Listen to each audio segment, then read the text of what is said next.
The marble floors of the King Faisal Convention Center gleamed like liquid glass, reflecting the morning light with a brilliance that seemed to hum with wealth and possibility. Outside, Riyadh's skyline soared, its towers of steel and ambition piercing the desert sky, monuments to a kingdom built on vision and vast resources. Inside, the air buzzed with a tension so subtle it was almost invisible, the kind that lingers when the world's most powerful gather in one room. The Saudi Crown Prince's annual Global Prosperity Summit was about to begin, a gathering where fortunes were shaped, alliances forged, and the future of entire economies decided with a nod or a signature. This was no ordinary meeting. It was a stage where tech tycoons from California, energy magnates from Dubai, industrial giants from Japan, and heads of state with the power to shift global markets mingled. Deals were struck over whispered conversations, and the stakes were astronomical. The guest list was a who's who of influence. The CEO of a Singaporean shipmaker, the Brazilian Minister of Trade with agricultural proposals, even a Scandinavian Prime Minister pitching green energy solutions. Everyone wanted a slice of Saudi Arabia's staggering $2 trillion investment fund, a treasure chest that could turn dreams into reality or crush them with indifference. Crown Prince Mohammed bin Salman entered the Grand Hall at precisely 9 in the morning. His presence was a force, commanding silence without effort.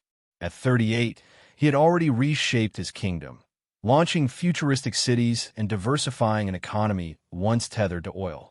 His Vision 2030 was a blueprint for a new Middle East, a bridge between tradition and innovation, East and West. Today, he would decide which proposals deserved his nation's vast wealth. Private jets had been landing since dawn, clogging the tarmac at King Khalid International Airport like a fleet of polished toys. Each delegate arrived armed with slick presentations, bold promises, and visions of renewable energy, artificial intelligence, or space ventures. The competition was ruthless, the air thick with ambition. Among the luminaries, one name stood out, not for its prominence, but for its obscurity: Ibrahim Traoré, president of Burkina Faso. Whispers rippled through the crowd. Burkina Faso? That landlocked West African nation, barely a blip on the global stage? Its economy was a fraction of what some attendees spent on private islands. Its infrastructure was outdated, its resources modest, its influence negligible. "Why is he here?" muttered a European banker, adjusting his cufflinks. What could they possibly offer Saudi Arabia? The German delegation exchanged skeptical glances, their murmurs tinged with amusement. Yet the answer to their question would soon upend their understanding of power and potential. The morning unfolded in a parade of polished pitches. CEOs in tailored suits flashed PowerPoint slides, rattling off statistics about market growth and profit margins. The Crown Prince listened, his face a mask of polite interest, asking sharp questions that cut through the fluff. The atmosphere was crisp, professional, transactional. Business was business, nothing more. Then came a lunch break. Delegates mingled, swapping business cards and dissecting market trends over platters of lamb and saffron rice. Saudi officials glided through the crowd, gracious but distant, maintaining the careful balance of hospitality and authority. It was during this intermission that Ibrahim Traoré made his entrance. He was not what the room expected. At 35, he was younger than most of the executives present, yet his presence carried a weight that silenced chatter. He wore no Western suit, no tie knotted to perfection. Instead, he stood in Burkina Faso's traditional military dress, the fabric simple, the tailoring unpretentious, but worn with a pride that made it regal. The room's energy shifted. Conversations faltered as eyes turned to this man who seemed both out of place and utterly at ease. He didn't rush to shake hands or distribute glossy brochures. He stood quietly, observing, his gaze steady and unhurried, waiting for his moment. The afternoon sessions resumed, and Traore was slated to speak last, a slot that, by late afternoon, saw delegates checking watches and plotting early exits. The Crown Prince, though diplomatic, showed signs of fatigue, his attention drifting despite his best efforts. The moderator's voice cut through the murmurs. "Ladies and gentlemen, please welcome President Ibrahim Traoré of Burkina Faso." The applause was tepid, a perfunctory nod to inclusivity. To many, this was a formality, a token gesture to a small African nation before the real players reclaimed the stage. Even the crown prince leaned back, his posture suggesting he was bracing for a predictable plea. Traoré stepped to the podium with deliberate calm. No laptop, no clicker, no stack of notes. The massive screens behind him remained blank. He stood for a moment, his eyes sweeping the room, meeting gazes with a quiet intensity. The silence stretched, heavy, expectant. When he spoke, his voice was steady, clear, unamplified yet resonant. "Your Royal Highness, distinguished delegates, I have a question for you. When you close your eyes and imagine the future, what do you see?" The room stirred. This was not the script. No flattery, no statistics, no groveling gratitude for the invitation. Do you see taller skyscrapers, faster machines, smarter algorithms? Traoré continued. Or do you see human beings standing taller, dreaming bigger, building bolder? The crown prince's eyebrows lifted slightly, a flicker of intrigue. This was no ordinary pitch. Traoré stepped away from the podium, closing the distance to his audience. For hours, I've listened to brilliant minds talk of markets, profits, and investments. All critical, all necessary. But I've heard little about the one resource that creates true wealth, human potential. He paused, letting the words settle like stones in still water. "Your Highness, your kingdom has invested wisely across the globe, Silicon Valley, Europe, Asia. You've partnered with nations rich in wealth and infrastructure. But when was the last time you invested in raw, untamed hunger?" The question landed like a challenge. Delegates exchanged glances, some uneasy, others curious. This felt less like a presentation and more like a reckoning. Traoré's voice grew firmer. "I come from a place most of you have never visited. Burkina Faso, the land of upright people. We have no oil, no diamonds, no ports. What we have is rarer. People who don't yet know what's impossible." He reached into his jacket and pulled out a small, worn photograph, holding it up for the room to see. This was taken in a village called Tenga 3 months ago. The boy in this picture is 10 years old. His name is Amadou. Until recently, his world went dark when the sun set. No electricity, no generators, just shadows. The hall was silent now, every eye on Traoré. 3 months ago, we installed our first solar panel in Tenga. Not with foreign grants, not with loans, but with our own resources, reforms in farming, improvements in mining. And when that first bulb lit Amadou's home, do you know what he said? Traoré's voice softened, but its weight grew. He looked at his mother and said, "Now we can learn at night. Now we can build something." 10 years old, and his first thought was creation, not comfort. The crown prince set down his tablet, his full attention locked on Traoré. The room's skepticism was giving way to something else, respect, perhaps, or at least curiosity. Traoré began to pace the stage, his eyes moving from face to face. "This photograph is why I'm here. Not for charity, not for aid, but for partnership. True partnership between nations with capital and nations with hunger." He stopped directly in front of the crown prince's table, his voice steady but bold. "Your Highness, you've spoken of moving Saudi Arabia beyond oil into technology, tourism, innovation. Wise choices. But your greatest opportunity isn't in replacing one resource with another. It's in replacing transactions with transformation." The room felt electric, the air charged with the audacity of his words. No one spoke to the crown prince this way, certainly not a leader from a nation whose economy was dwarfed by Saudi Arabia's surplus. Yet Traoré pressed on. "Africa isn't begging for handouts. We're offering partnership. 54 nations, over 1 billion people, most under 25. The youngest, most vibrant population on Earth, on a continent rich in minerals, farmland, and renewable energy. But what sets us apart? Our story is still unwritten. He pulled out a tablet, his first use of technology, and projected a map onto the screens. It showed Africa, crisscrossed with dotted lines from west to east. This is the Trans-Sahel Prosperity Network, he declared. Roads, railways, power grids, and communication lines connecting Dakar to Djibouti. 8,000 kilometers of coordinated development across 12 nations, designed by African minds. Our engineers, our economists, our dreamers. The room leaned forward, phones forgotten, notes scribbled. The cost, $800 million. Less than a single luxury project here in Riyadh. But the impact? Transformational. He clicked to a slide showing trade routes and economic projections. Imagine West Africa's harvests reaching East Africa's ports. Imagine Sahara solar farms powering factories from Senegal to Somalia. Imagine African students linked to global research networks via high-speed internet. He turned to the Crown Prince, his voice direct. And here's why this matters to Saudi Arabia. This isn't just Africa's future. It's your chance to be the bridge between continents. Every shipment through this network could pass through Saudi ports. Every watt of energy could use Saudi solar technology. Every connection could be strengthened by Saudi investment.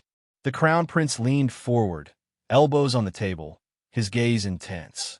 Traore's presentation was now a blend of vision and detail, financial models paired with a call to something greater. Your Highness, he said, moving to his final slide, history doesn't remember nations for what they hoarded, but for what they built. Egypt built pyramids. Rome built roads. What will Saudi Arabia build?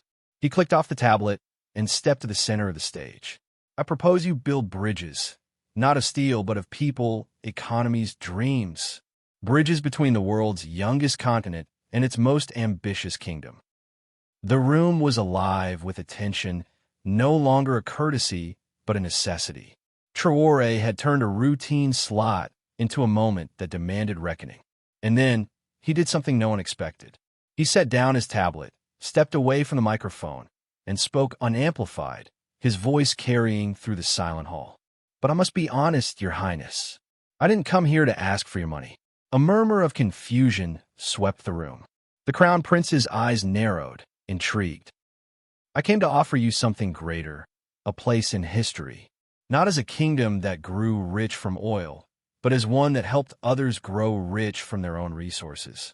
Not as a nation that bought power, but one that earned it through partnership and respect. The boldness was staggering. Here was the leader of a small nation telling one of the world's richest that their investment was optional, not essential. The Trans-Sahel Network will happen, Traore continued. With or without Saudi Arabia, China has shown interest. Europe is exploring options. America is studying plans. We don't need saving. We need partners. He stepped closer to the Crown Prince, his tone now almost conversational, yet loud enough for all to hear. If you join us, you're not just funding roads. You're investing in a new kind of global cooperation, where wealth creates more wealth, where respect builds more than charity ever could. The silence was absolute. Every delegate knew they were witnessing either a diplomatic triumph or a reckless gamble. The Crown Prince sat still, his expression unreadable, as the weight of Traore's words hung in the air. Seconds stretched, heavy with possibility. Then he spoke, his voice quiet but piercing. President Traore, in 5 years, I've heard countless pitches, all focused on what Saudi Arabia could give. Our wealth, our markets, our influence. You're the first to focus on what we could become. He stood slowly, the movement drawing every eye. Ladies and gentlemen, he said, addressing the room, this is the kind of thinking that will shape the next century. President Traore hasn't asked us to fix Africa. He's invited us to join its rise. He turned to Traore, stepping closer, his voice lowering but still clear. Your Trans-Sahel Network is exactly the kind of Vision 2030 was built for. Partnerships rooted in mutual growth, not charity. Saudi Arabia's investment fund will commit $500 million to the first phase, with more to follow based on progress. The room erupted in gasps, then applause. This was no token gesture. It was a seismic shift.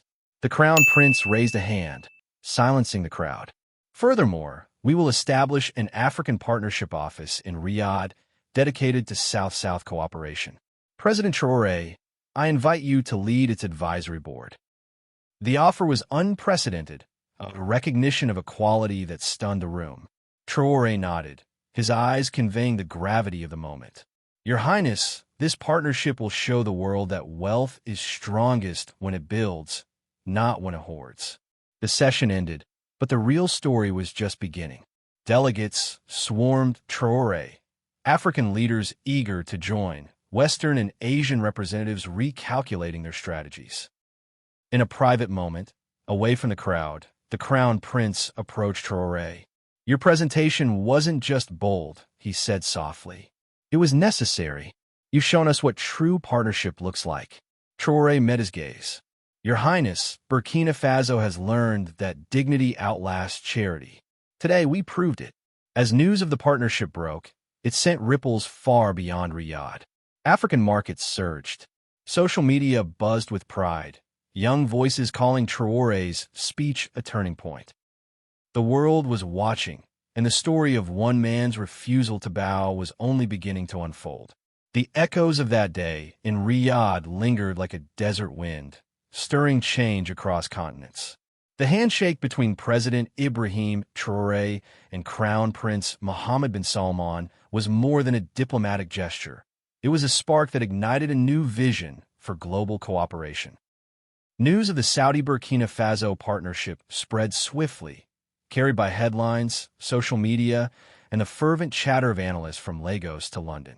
In the grand halls of the King Faisal Convention Center, a seed had been planted, but it was in the dusty streets of Ouagadougou, Burkina Faso's capital, that it began to take root. Back home, the reaction was electric. Crowds gathered in markets and around flickering television screens, their faces alight with something rare, pride. For a nation long accustomed to being overlooked or pitted, seeing their young president stand toe-to-toe with one of the world's most powerful leaders was transformative. He spoke as our equal, not our savior, one shopkeeper said, his voice thick with emotion as he replayed Traoré's speech on a cracked phone screen. Students in cafes debated the Trans-Sahel Prosperity Network, sketching maps on napkins, dreaming of roads and railways that could link their futures to the world. Yet Traoré himself remained grounded, his focus not on the applause, but on the work ahead. A handshake means nothing without results, he told a local reporter, his eyes fixed on the horizon. Partnership is proven by what we build, not what we promise. The first step was to turn vision into reality. Within weeks of the Riyadh summit, Burkina Faso's government established the Trans-Sahel Coordination Office in Ouagadougou. Housed in a modest building with peeling paint and a tin roof, it was staffed by a blend of Burkinabe officials and Saudi technical advisors. Their mission was clear: transform the ambitious network of roads, power grids, and communication lines into a tangible force for change within 5 years.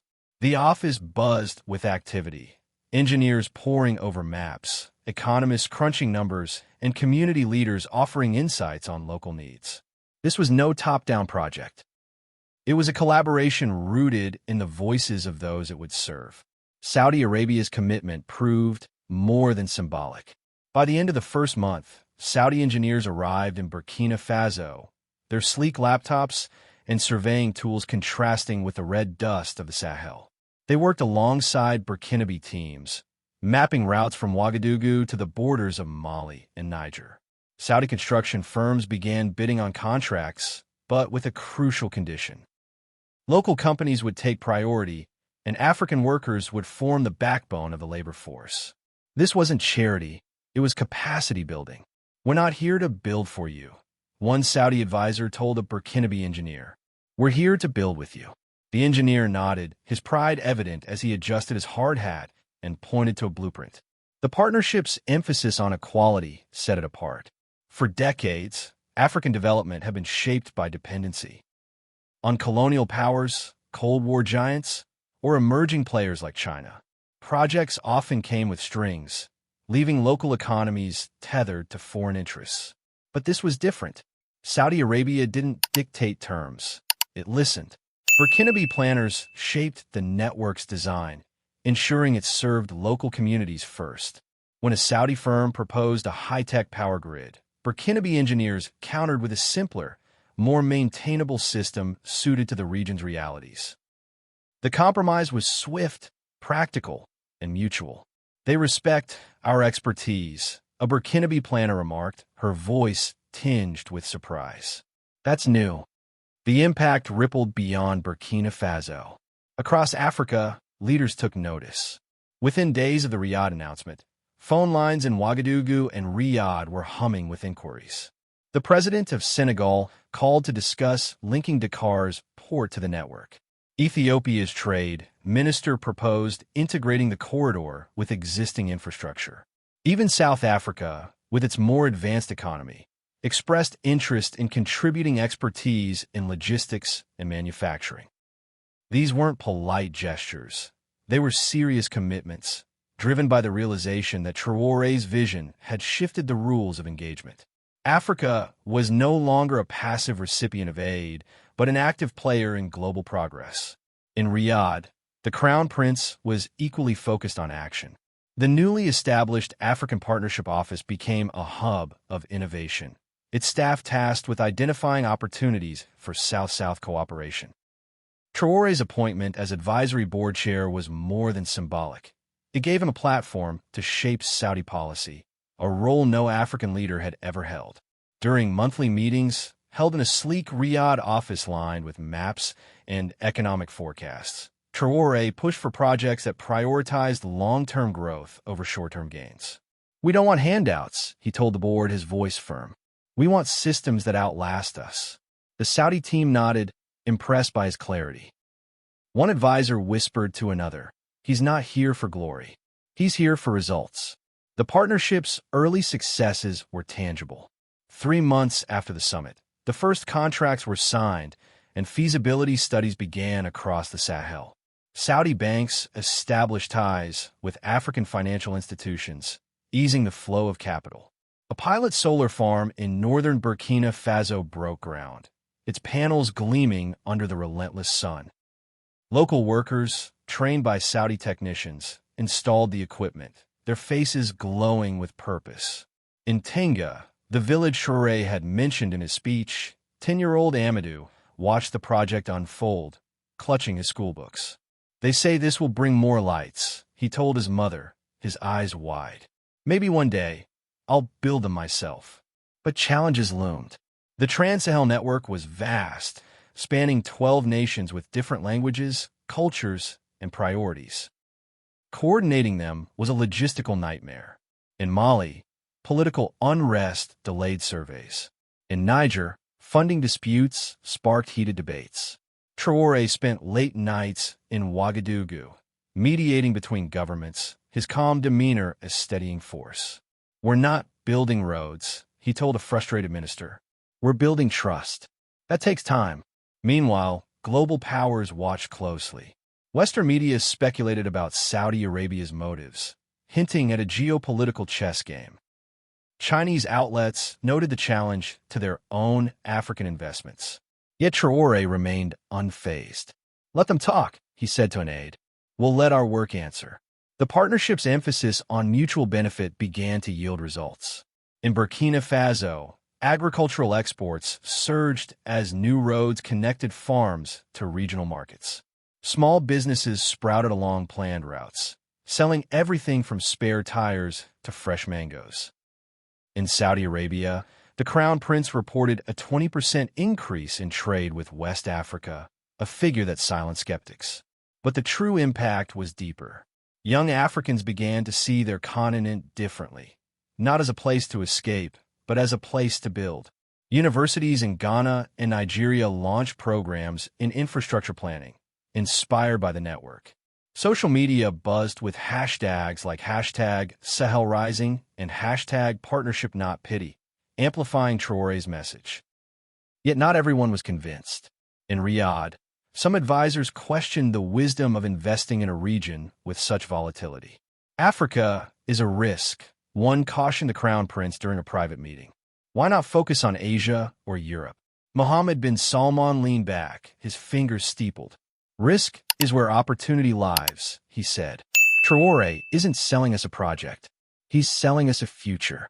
In Ouagadougou, Traore faced his own critics. Politicians who argued the partnership favored Saudi interests or risked over-reliance. We're not their colony, Traore countered at a town hall, his voice steady but fierce. We're their partner. If we don't believe in our own strength, who will? 6 months after the summit, the first section of the Trans-Sahel Network broke ground in Burkina Faso. The ceremony was deliberately understated. No lavish fanfare, no foreign dignitaries flown in for photo ops. Instead, local leaders, engineers, and workers gathered under a canopy of acacia trees, their shovels sinking into the earth as a crowd cheered. Traore spoke briefly, his words simple but resonant. Today, we don't just start a road. We start a movement. We prove that nations can build together, not as masters and servants, but as equals. The crowd roared, their voices carrying across the savannah. The construction moved swiftly, blending Saudi expertise with African labor. Roads began to take shape, cutting through dusty plains and linking villages that had been isolated for generations. Solar panels multiplied, powering schools and clinics. In Tenga, Amadou's village, a second solar array was installed, and evening classes began for adults eager to learn new skills. The boy himself joined a science club, his dreams of engineering growing sharper with each lesson. One day, he told his teacher, "I'll make a road that reaches the stars." But the partnership's true power lay in its ripple effects. Other African nations began to align their own projects with the Trans-Sahel Network. Senegal offered its ports as a Western hub. Ethiopia proposed a railway extension. Even distant Kenya expressed interest, seeing the network as a gateway to global trade. In Riyadh, the African Partnership Office became a model for other initiatives, with Brazil and India sending delegates to study its structure. The world was watching, and the narrative was shifting. Africa was no longer a continent of problems, but a continent of possibilities. As the first year approached, the partnership faced its first major test. A drought hit the Sahel, straining resources and slowing construction. Critics pounced, calling the network a pipe dream. Traore and the Crown Prince met in Riyadh, their faces grim but resolute. "Challenges are part of progress," Traore said, spreading a map across the table. "We adapt, we overcome." Together, they devised a plan to prioritize water infrastructure, integrating irrigation systems into the network's design. Saudi engineers collaborated with African hydrologists, ensuring the solutions were local and sustainable. The move silenced doubters and deepened the partnership's credibility. By the end of the year, the Trans-Sahel Network was ahead of schedule.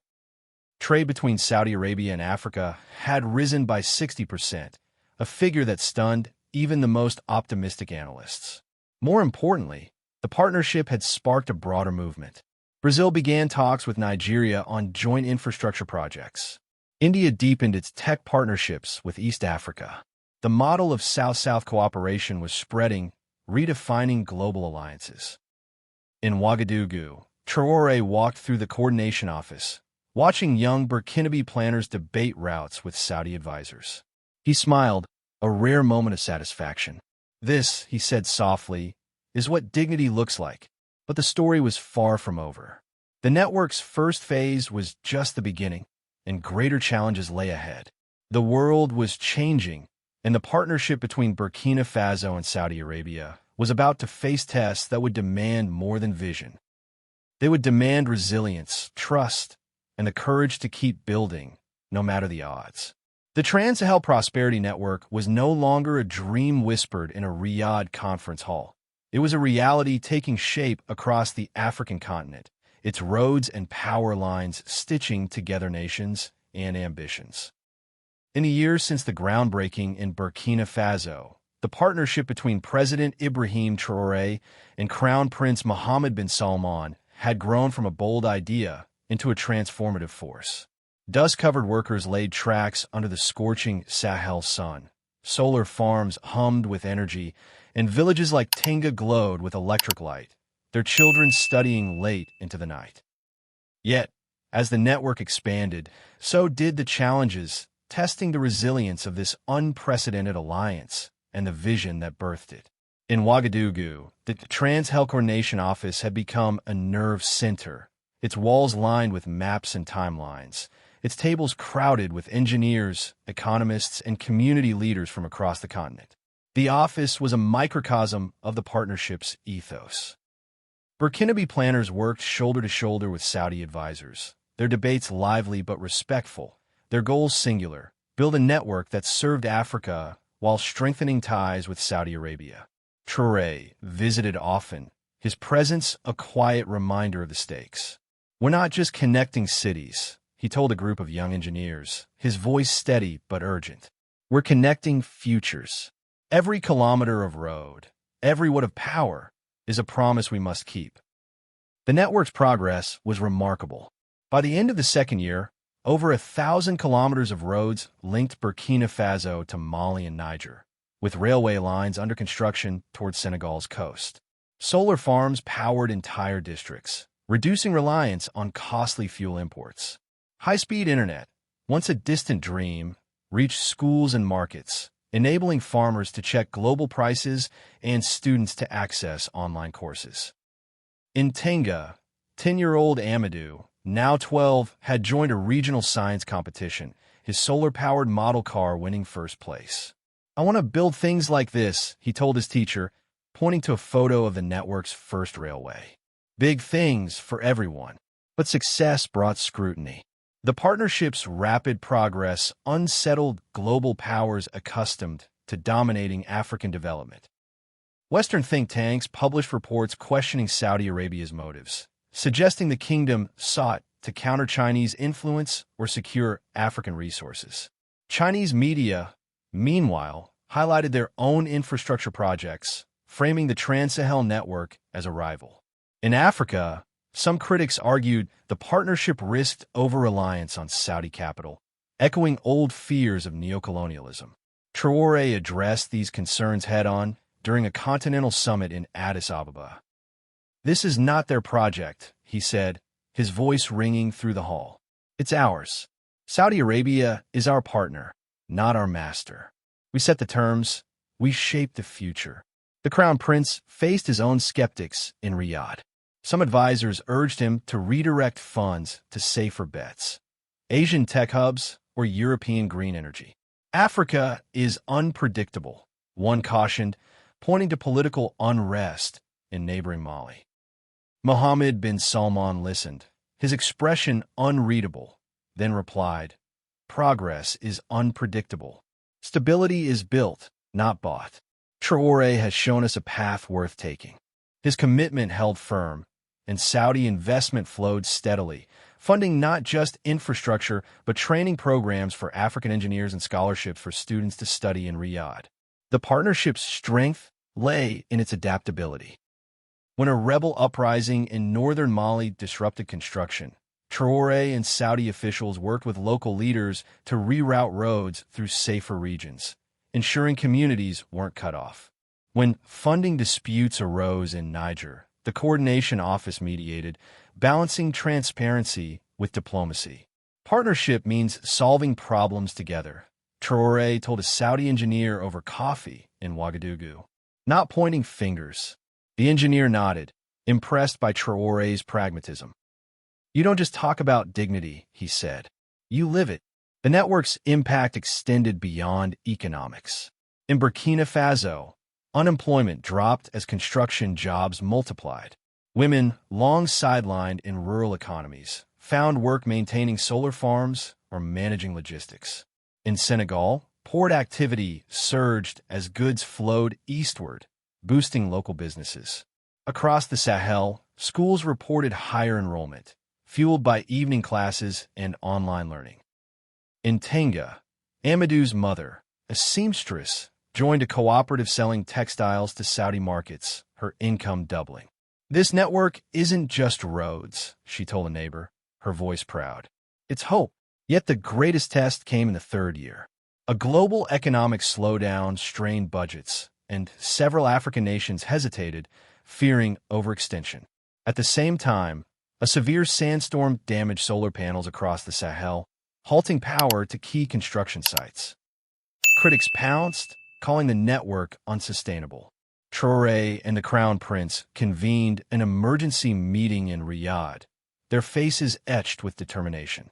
"Challenges don't end visions," Traore said, spreading a revised plan across the table. They refined them.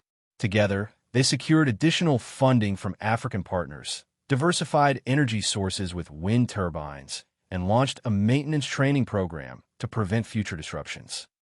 The sandstorm became a turning point, proving the partnership's resilience. The world took notice. Brazil signed a deal with Nigeria to replicate the network's model, linking West African ports to South American markets. India expanded tech training programs in Kenya, inspired by Saudi African collaboration. Even skeptical Western nations began exploring partnerships, recognizing that South-South cooperation was reshaping global trade. In Riyadh, the African Partnership Office grew, its staff now including experts from Ethiopia, Senegal, and South Africa. Traore's advisory role expanded, his voice shaping not just the network, but Saudi Arabia's broader approach to global development. As the network's first phase neared completion, its impact was undeniable. Trade between Saudi Arabia and Africa had soared by 80%, creating jobs and markets on both sides. New businesses, trucking companies, tech startups, agricultural cooperatives sprouted along the network's routes. In Burkina Faso, a university launched a degree in South-South cooperation, its first class oversubscribed. Social media buzzed with stories of transformed lives. A Malian farmer exporting mangoes to Jeddah, a Nigerian student studying engineering in Riyadh, a Senegalese port worker buying his first home. The true measure of success, however, was intangible. Young Africans no longer saw their continent as a place to escape, but as a place to shape. "We're not waiting for the world to save us," a Ghanaian student posted online, sharing a photo of a new railway. "We're building our own path." In Riyadh, the Crown Prince reflected on this shift during a speech marking the network's third anniversary. "President Traoré didn't ask us to lead," he said, his voice steady. "He asked us to walk beside him." That choice has changed not just Africa, but how we see partnership itself. Traoré, ever focused on results, shunned the spotlight. When asked about his role, he deflected. "This isn't my victory," he told a reporter in Ouagadougou, his tone firm. "It's ours, every worker, every planner, every dreamer who believed we could build something greater." His focus remained on the next phase, extending the network to East Africa, integrating ports, and scaling renewable energy. "The work never stops," he said, studying a map late at night. "Dignity is built one step at a time." In Tenga, Amadou, now a teenager, stood by a newly paved road, watching trucks rumble toward the horizon. His science club had grown, its members designing solar-powered devices for local farms. One day, he told his mother, his eyes bright, "I'll build a bridge that connects us to the world." His mother smiled, her hands calloused from work, but her heart full. "You already are," she said softly. The partnership had begun with one man's refusal to beg, a single speech that challenged the world's expectations. It had grown into a model for a new kind of global cooperation, where nations didn't dominate but collaborated, where wealth wasn't hoarded but shared. The Trans-Sahel Prosperity Network was more than infrastructure. It was a testament to what was possible when dignity trumped charity, when partnership replaced patronage. As the first phase opened, crowds gathered along its routes, their cheers echoing across the Sahel. The world was watching, and the story of this alliance, born in a Riyadh hall, rooted in African soil, was far from over. It was a bridge, not just of roads and wires, but of dreams, connecting a continent to its own boundless potential.